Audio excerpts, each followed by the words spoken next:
All right, so here we're going to talk about something called regression.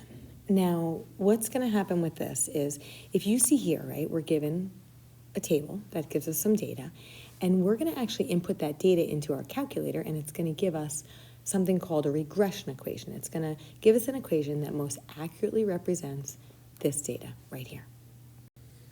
Okay, so in your calculator, what you're going to do is, if you look down here, see where it says stat, you're going to hit this stat button, and you're going to hit enter on edit, and you'll see that you have a list 1 and a list 2. Okay, actually you have lots of lists, but we only need list 1 and list 2.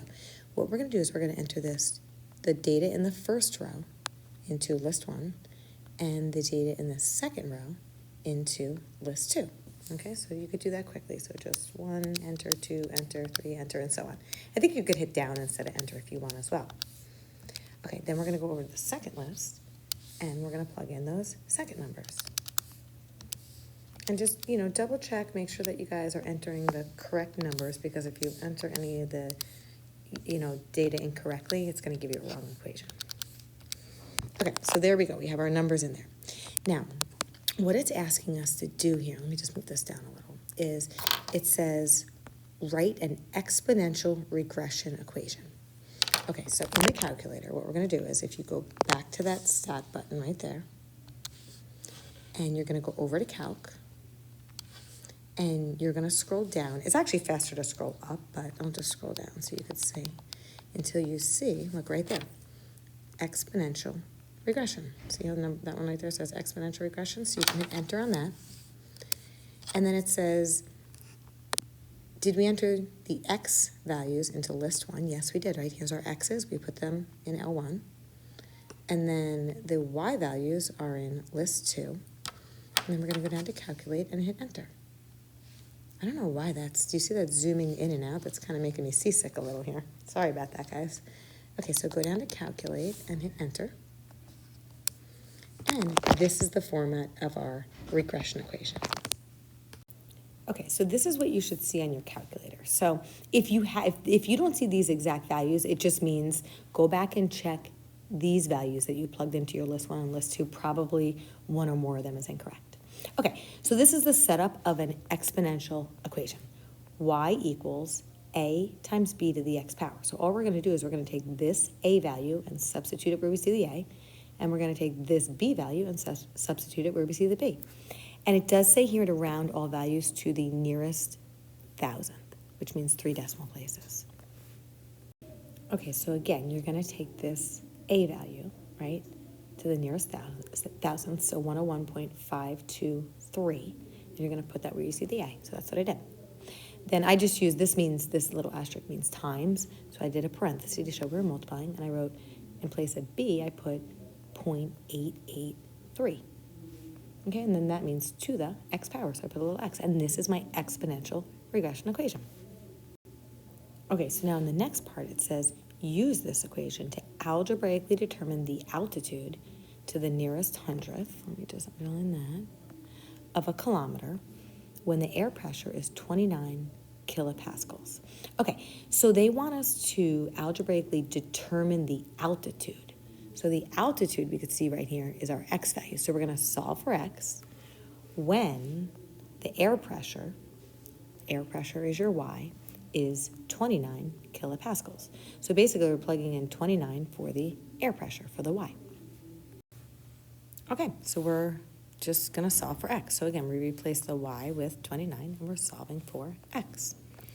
All right, so we know when we're solving for an exponent, we're going to eventually have to use logs. But before we do, we have to divide both sides of the equation by this number in front of the parentheses. Okay, so when we divide by 101.523, right, these cancel off, and we can bring down the 0.883 to the x power. All right, so now on the left-hand side of the equation, we're going to divide these. And if you hit math, enter in the calculator, I don't think it's going to change to a nice clean fraction. So I'm just going to leave it, let's see, as a decimal. So to the nearest 4 decimal places, at least. You could put more if you want, but please don't put less. You get approximately 0.2856. Okay?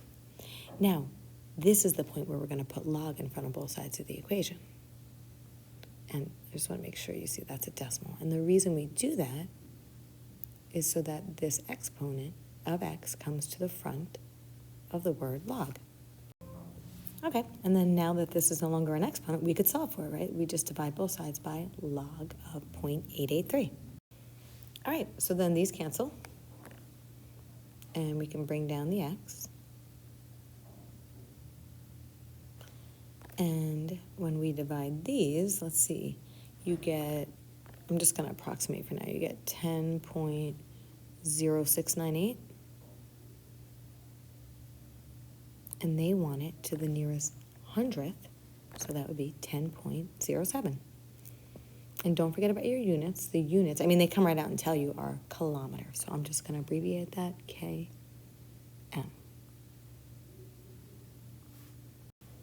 Okay, so if you flip to the next one, see if you can do the calculator process all by yourself without, without my help. So hit pause and try it out, and then you can hit play and see how you did. Okay, so again, we go to Stat, hit Enter on Edit. Actually, what's nice about this list, I'm realizing, is look at this. Our last list used 0 through 5 for the L1, and so does this, so we don't even have to change that. Okay, and then I'm just going to type right over these numbers. Okay, so I'm just typing right on top of them. I'm going to show you actually in a minute a way to clear your list if you want to. I mean, you could technically just hit delete on every number, but I'm going to show you a way to clear your list as a whole. That way if you have a whole new list, it's just kind of an easier way to delete them. Okay, but anyway, so there we have it. So now we're going to go back to Stat. We're going to go over to Calc. This time I'm going to go up instead of down because it actually is faster until we see right there, exponential regression. So hit Enter. We go down to Calculate. Hit Enter again. And there we have it. There's the information we need. Okay, so this time they want us to round our values to 2 decimal places, so to the nearest hundredth. So for A, we're going to plug in 379.92, so that's going to go where the A is. And in place of the B, we're going to plug in 1.04. All right, so there's our equation. Now, part B says, using this equation, find the value of our stock to the nearest dollar, underline that, 10 years after her initial purchase. Okay, so hit pause and see if you could figure out what to do on this part, and then you can hit play and see how you did.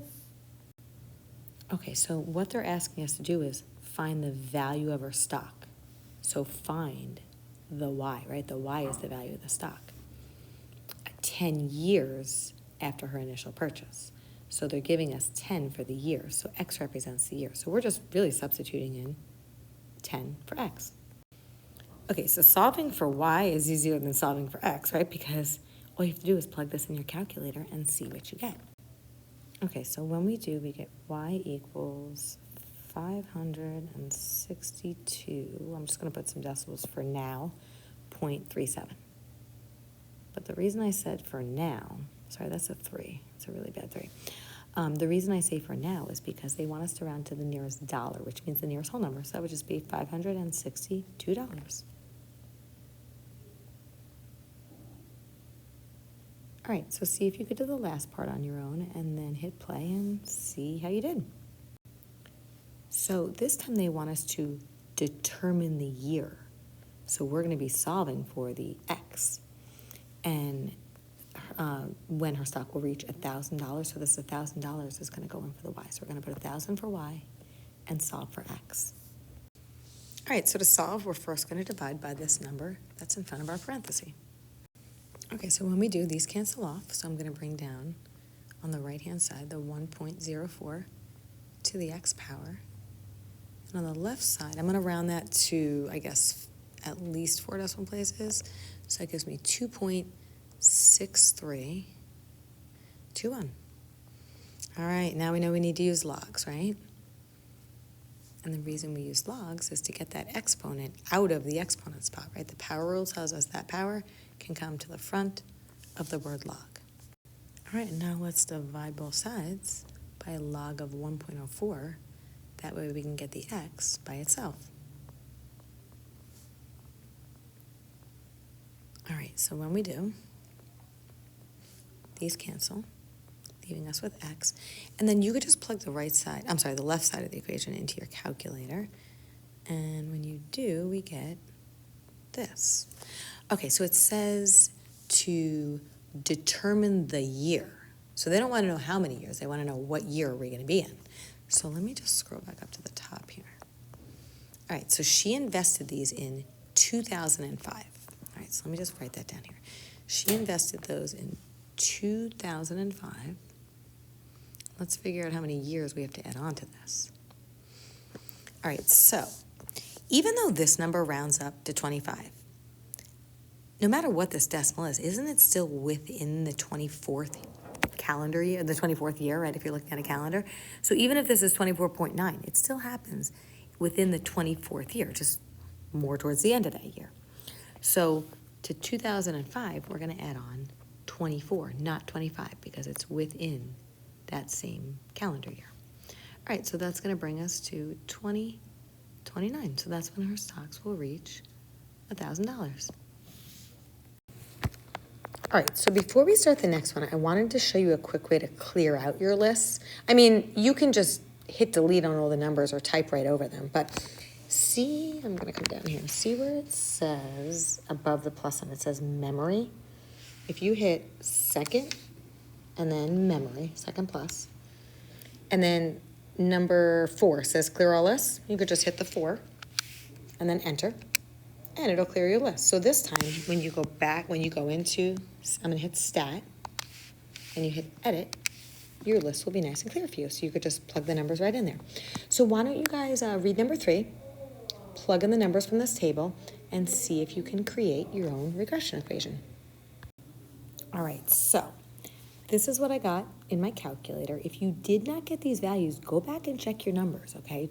Make sure that everything matches up. Okay, here they had a 0.5 in there, and then look, they skipped over the 5. So make sure all of your numbers match up. And when you go back to stat, over to calc and exponential regression, this is what you should get. All right, so see if you could do the bottom part on your own, and hit pause for a minute, try it out, and then hit play and see how you did. All right, the researcher knows that people are likely to suffer from foodborne illness if the number of spores exceeds 100. So spores, 100. Spores, 100. Let's see, spores, here we go. Spores are representing the Y. And they want us to determine the maximum amount of time. So they want us to determine the X. So we're solving for X. So we're going to plug in 100 for Y and solve for X. All right, so we're first going to divide by the number in front of the parentheses. Okay, so these cancel, so I can bring down the 3.981 to the X power. And when I divide out the left side of the equation, it gives me approximately 23.9923. All right, so now we know we're going to throw log in front of both sides of the equation. That way our power can move to the front. All right, so we moved that to the front. So now let's just divide both sides by log of 3.981. All right, so these are going to cancel. And we get, for right now, approximately 2.3001. All right, now it says they want us to round to the nearest quarter hour. So think about the way quarters work, right? Think about money, quarters. So you could have 25 cents, you could have 50 cents, you could have 75 cents, or you could have $1, right? I'm just going to write the decimals after the dollar, so 00. All right, so we know that it's either going to end in one of these 4 values. Now let's look at what we have. Here, if we look after the decimal, we have 0.30. If you think about money, 30 cents, right? What's 30 cents closest to out of these 4? It's closest to 25 cents. So if we want to round to the nearest quarter, it's going to be 2.25. And then the units on this is hours.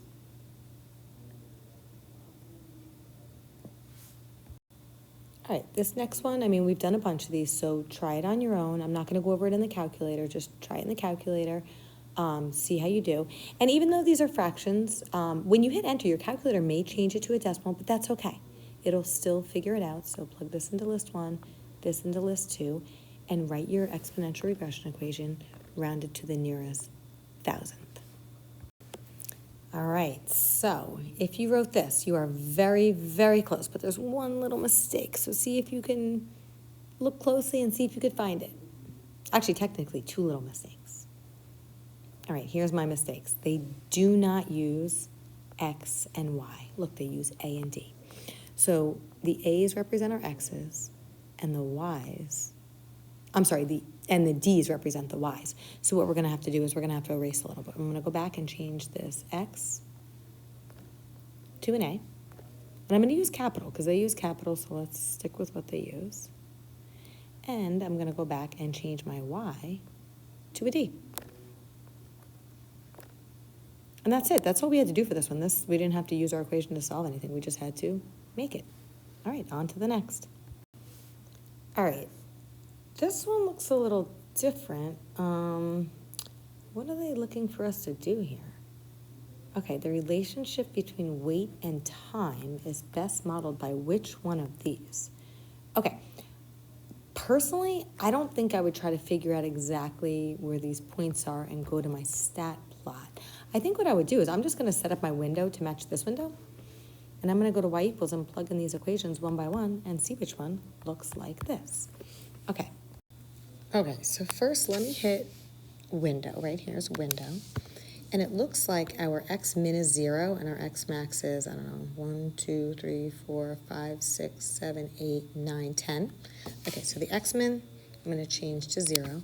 And the x max is already on 10. Okay, x scale just means what are we jumping by to get from, 1 to the next, and let's see, we're just jumping by ones. Okay, now as far as this goes, our y-axis, the y minimum is 0, and the y maximum is 30. So I'm going to change my y minimum to 0, and my y maximum to 30. Now, I could keep the y scale at 1. If I want to change it to, see how we're jumping by 5s, 5, 10, 15? If you want to change it to a 5, you can go for it. That's up to you. All right, so now if I hit window, if I hit graph, oh, look at that. Someone set a background on mine. Let me just turn that off for a sec. So I'm going to go to format, and let me just turn that background off. There we go. Okay, so now if I go back to my graph, my window is set up like this. So now we're just going to plug in these equations one by one. So if I start with the first one, instead of w equals, I'm going to go to y equals and plug in 4 to the x plus 5. So under y equals, we'll plug in 4 to the x plus, got to get off there first, right? Plus 5. And if I hit graph, okay, this graph does not look like that graph. So choice 1 is no good. Okay, choice 2. So now I'm going to plug in this equation. So I'm going to go back to y equals, clear that out, and we have, what do we have? 1.4 to the x power, and then plus 2. So if I hit graph, ooh, that looks like, right? That looks like it would nicely pass through these points. So far I'm thinking choice 2 is the answer. All right, let me just move this over here. So I'm going to plug in choice 3 and choice 4 and see if either of those work. So choice 3,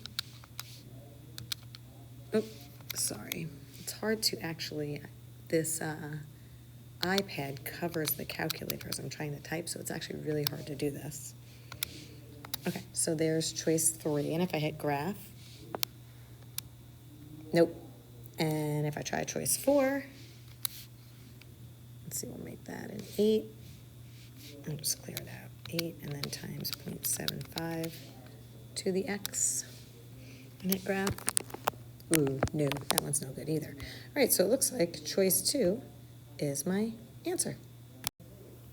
Okay, and then the very last one, you're going to have to adjust your window to fit this. So why don't you guys hit window in your calculator and see if you can adjust that.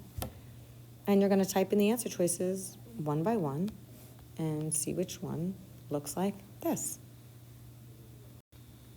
Okay, so I'm going to do this as well. If you haven't done it, please hit pause and try it on your own and then watch this.